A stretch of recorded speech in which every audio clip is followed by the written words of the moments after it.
Hello students, welcome to our channel vision Guru. So ఇవాళ మనం 10th క్లాస్లో నుంచి నాన్ డిటైల్ ఫస్ట్ లెసన్ అనమాట, శాంతికి రాహమే అనేటువంటి లెసన్ గురించి డిస్కస్ చేసుకోబోతున్నాము. శాంతి అంటే ఏంటి? ఇక్కడ పీస్ అనమాట.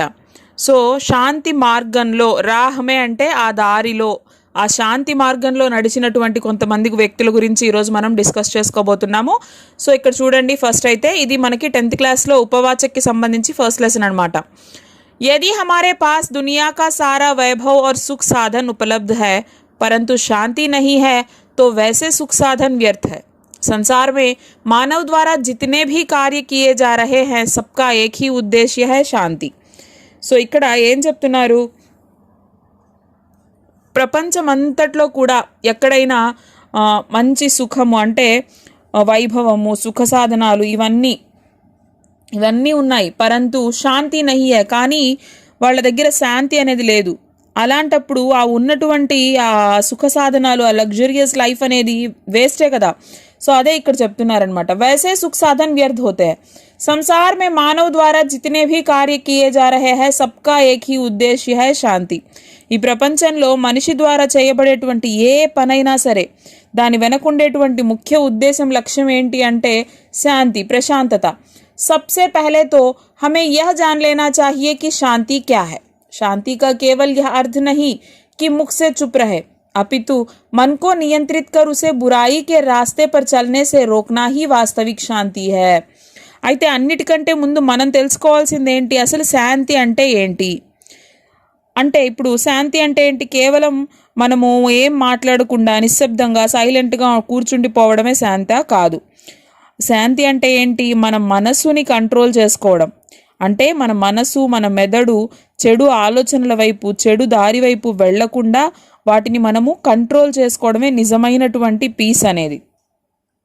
ఇసిలియే జహా శాంతి హై వహా సుఖ్ హై, జహా సుఖ్ హై వహీ స్వర్గ్ హై, జహా స్వర్గ్ హై వహీ దునియా కా శ్రేష్ఠ స్థాన్ హై.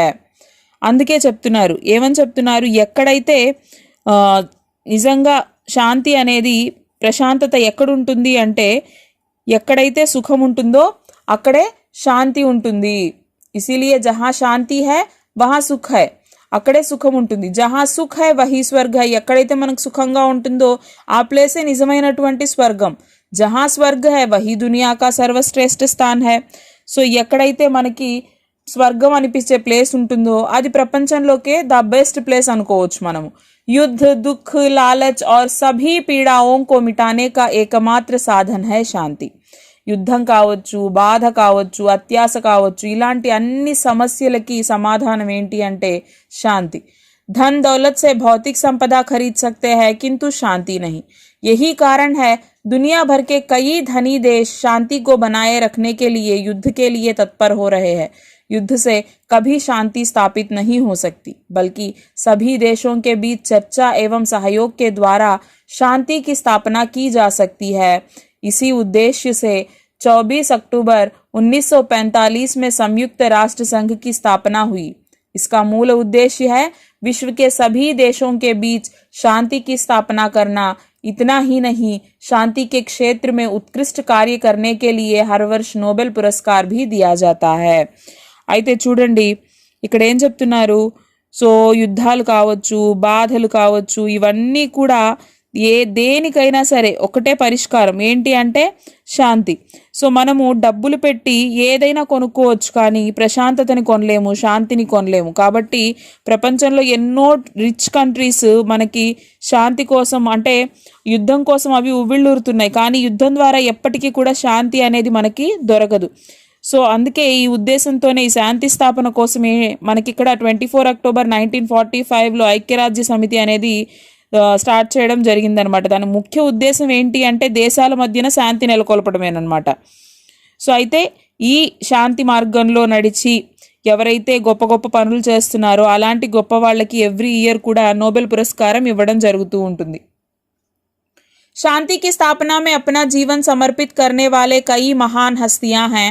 यहाँ उन्हीं में से 2 महान लोगों के महान कार्यों के बारे में दिया जा रहा है, जिन्होंने अपना सारा जीवन अहिंसा, शांति, सेवा और भाईचारे की स्थापना में लगा दिया है. అయితే శాంతి కోసం తమ జీవితాలను అర్పించిన వాళ్ళు ఎంతోమంది ఉన్నారు, మహానుభావులు చాలామంది ఉన్నారు. సో ఇక్కడ వాళ్ళలో నుంచి ఒక ఇద్దరు గొప్ప వ్యక్తుల గురించి మనకి ఇక్కడ ప్రస్తావించడం జరిగింది. వాళ్ళు చేసినటువంటి పనుల గురించి ఇవ్వడం జరిగింది. సో వాళ్ళు ఎలా తమ జీవితం అంతా కూడా అహింస, శాంతి, సేవ మార్గంలో గడిపారు అనేది కూడా ఇవ్వడం జరిగింది. అందులో మొదటి వ్యక్తి ఎవరు అంటే ఇక్కడ మనకి మీరు చూస్తున్నట్లయితే ఇక్కడ నెల్సన్ మండేలా. मंडेला के नाम से विश्व भर में प्रख्यात शांति दूत का पूरा नाम నెల్సన్ రోలిహల్హలా మండేలా థా. సో అయితే మండేలా అనేటువంటి పేరుతో ప్రపంచమంతా కూడా ప్రఖ్యాతి చెందినటువంటి శాంతి దూత అయినటువంటి పూర్తి పేరు ఏంటి అంటే నెల్సన్ రోలిహల్హలా మండేలా. సో ఈయన 18 जुलाई 1918 దక్షిణాఫ్రికాలో జన్మించారు. వే దక్షిణాఫ్రికా కే ప్రథమ అశ్వేత రాష్ట్రపతి థే. సో ఈయన దక్షిణాఫ్రికాకి చెందినటువంటి మొట్టమొదటి అశ్వేత్ అంటే నల్ల జాతీయ రాష్ట్రపతి అనమాట, అధ్యక్షుడుగా ఆయన ఉన్నారట. राष्ट्रपति बनने से पूर्व वे दक्षिण अफ्रीका में सदियों से चल रहे रंगभेद का विरोध करने वाले अफ्रीकी नेशनल कांग्रेस और इसके सशस्त्र गुट उमखोतो व सिज्वे के अध्यक्ष भी रह चुके हैं. సో అయితే ఈయన దక్షిణాఫ్రికాలో శతాబ్దాల తరబడి ఈ వర్ణభేదం అంటే నల్ల జాతి వాళ్ళు, తెల్ల జాతి వాళ్ళు అంటే ఈ రంగు భేదం ఏదైతే ఉందో సో దీని గురించి ఆందోళన చేపట్టి ఆఫ్రికా నేషనల్ కాంగ్రెస్ ఉమ్ఖోతే వే సిజ్వేకి అధ్యక్షుడిగా కూడా వ్యవహరించారట. रंगभेद विरोधी संघर्ष के कारण उन्होंने 27 वर्ष रॉबिन द्वीप के कारागार में बिताया. उन्हें कोयला खनिक का काम करना पड़ा था. सन 1990 में श्वेत सरकार से हुए एक समझौते के बाद उन्होंने नए दक्षिण अफ्रीका का निर्माण किया. वे दक्षिण अफ्रीका एवं समूचे विश्व में रंगभेद का विरोध करने के प्रतीक बन गए. అయితే చూడండి, సో ఈయన అప్పుడు ఆ ఆందోళనలు చేపట్టేటప్పుడు 27 సంవత్సరాలు రాబిన్ ద్వీప కారాగారం జైల్లో కూడా గడిపారట. సో అక్కడ బొగ్గు గనుల్లో పనిచేయాల్సి వచ్చిందంట. 1990లో 1990లో సో అక్కడ తెల్లవారు ఎవరైతే ఉంటారో బ్రిటిష్ వాళ్ళు, సో అక్కడ అంటే రంగు వివక్ష జరుగుతుంది అని చెప్పాం కదా, అక్కడ వర్ణ వివక్షత. సో అక్కడ ప్రభుత్వంతో జరిగినటువంటి ఒప్పందాల ప్రకారం ఆయన ఒక కొత్త దక్షిణాఫ్రికాని నిర్మించారు. సో ఆ దక్షిణాఫ్రికాకి ప్రపంచ వ్యాప్తంగా కూడా సో ఈ వర్ణ వివక్షని ఎదుర్కొన్నారు, వ్యతిరేకించారు ఆయన. అలా అప్పుడు ఆయన గుర్తింపబడ్డారనమాట, అందరి నోట్లో నానారు. संयुक्त राष्ट्र संघ ने उनके जन्म दिवस को नेल्सन मंडेला अंतर्राष्ट्रीय दिवस के रूप में मनाने का निर्णय लिया. అయితే ఐక్యరాజ్య సమితి ఏం చేసింది, సో ఆయన పుట్టినరోజు నెల్సన్ మండేలా అంతర్జాతీయ దినోత్సవంగా జరుపుకోవాలి అని చెప్పేసి నిర్ణయించింది. दक्षिणाफ्रिका के लोग मंडेला को व्यापक रूप से राष्ट्रपिता मानते हैं. उन्हें लोकतंत्र के प्रथम संस्थापक और उद्धारकर्ता के रूप में देखा जाता था.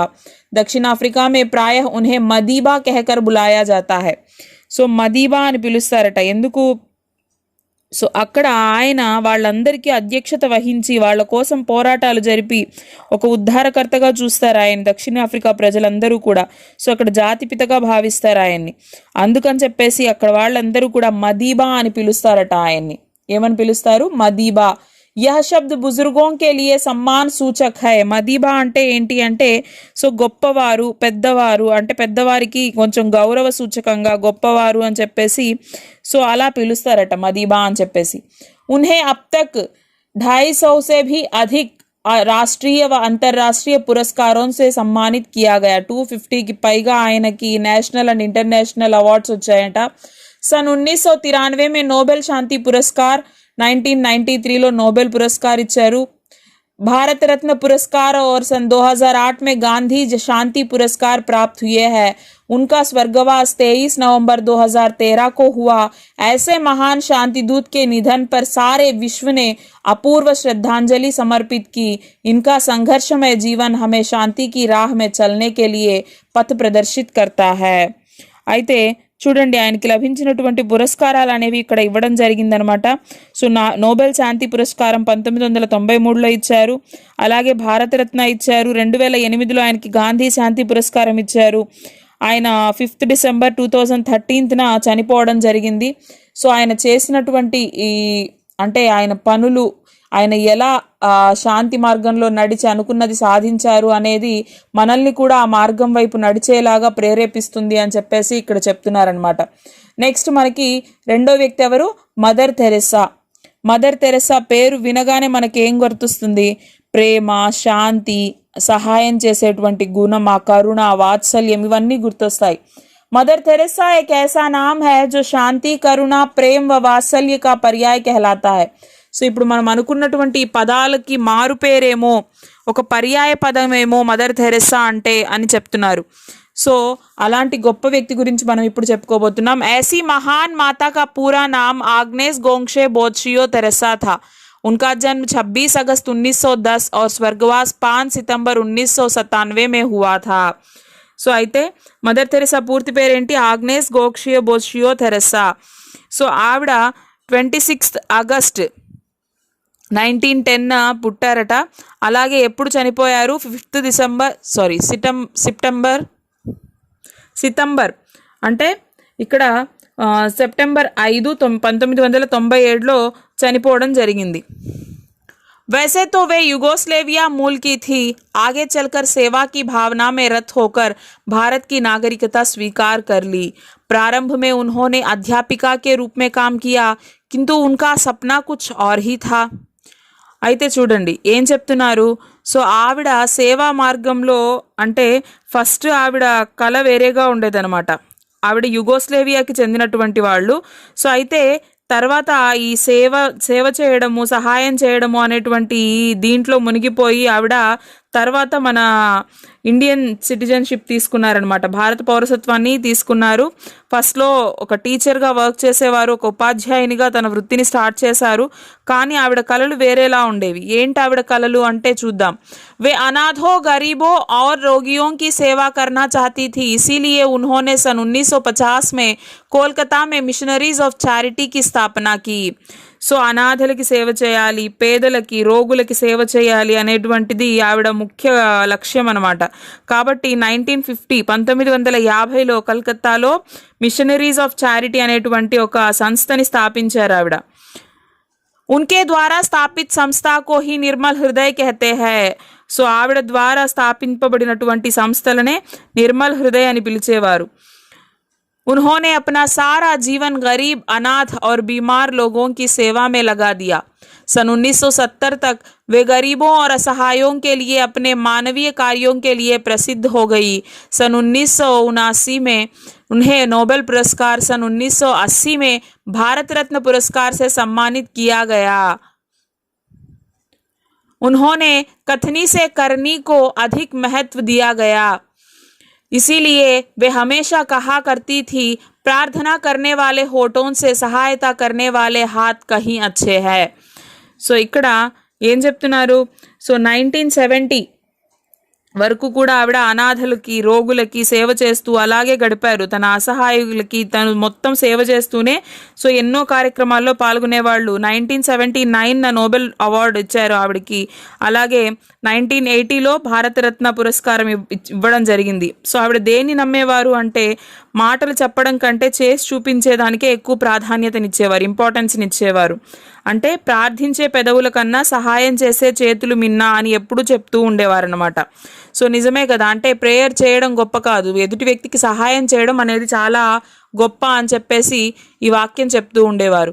मातृमूर्ति करुणामयी मदर तेरेसा ने अपने जीवन में यह साबित कर दिखाया है कि मानव सेवा ही माधव सेवा है. परोपकार के पथ पर चलने वालों को ही वास्तविक जीवन मिलता है. आज वे हमारे बीच नहीं रही, किंतु उनके महान विचार, उत्कृष्ट कार्य और श्रेष्ठ परोपकारी गुण आज भी एक दिव्य ज्योति के रूप में हमें वास्तविक जीवन बिताने की राह दिखाते हैं.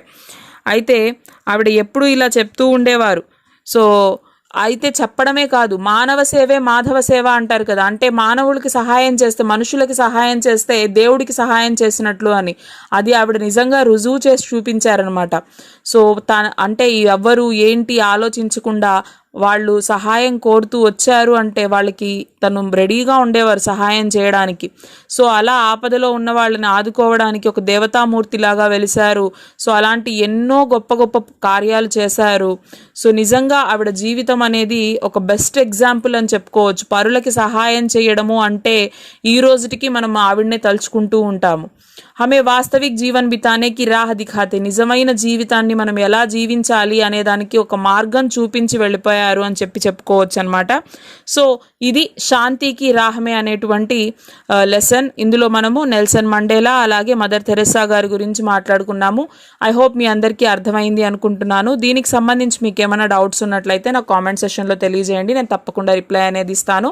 సో ప్రతి లెసన్ ఎక్స్ప్లెనేషన్ తర్వాత ఆ లెసన్కి సంబంధించినటువంటి క్వశ్చన్ అండ్ ఆన్సర్స్ అలాగే లెసన్ బ్యాక్ సైడ్ ఉన్నటువంటి గ్రామర్ టాపిక్స్ విత్ ఆన్సర్స్ నేను వీడియో అనేది పోస్ట్ చేస్తున్నానండి.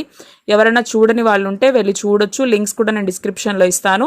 అలాగే 10th క్లాస్కి సంబంధించినటువంటి క్వశ్చన్ పేపర్, మోడల్ పేపర్ అలాగే బ్లూ ప్రింట్ డీటెయిల్డ్ వీడియో అనేది లైవ్ చేశాను. లైవ్ వీడియో కూడా మన ఛానల్లో ఉంది. ఆ లింక్ కూడా నేను డిస్క్రిప్షన్లో ఇస్తాను. ఎవరైనా ఇంకా చూడని వాళ్ళు ఉంటే ఒకసారి చూడొచ్చు. సో ఫస్ట్ టైం ఎవరైనా ఛానల్ చూస్తున్నట్లయితే ప్రీవియస్ వీడియోస్ చూడండి. మీకు హెల్ప్ అవుతున్నాయి అనుకుంటే మాత్రం తప్పకుండా లైక్ చేయండి, షేర్ చేయండి, సబ్స్క్రైబ్ చేసుకోవడం మర్చిపోవద్దు.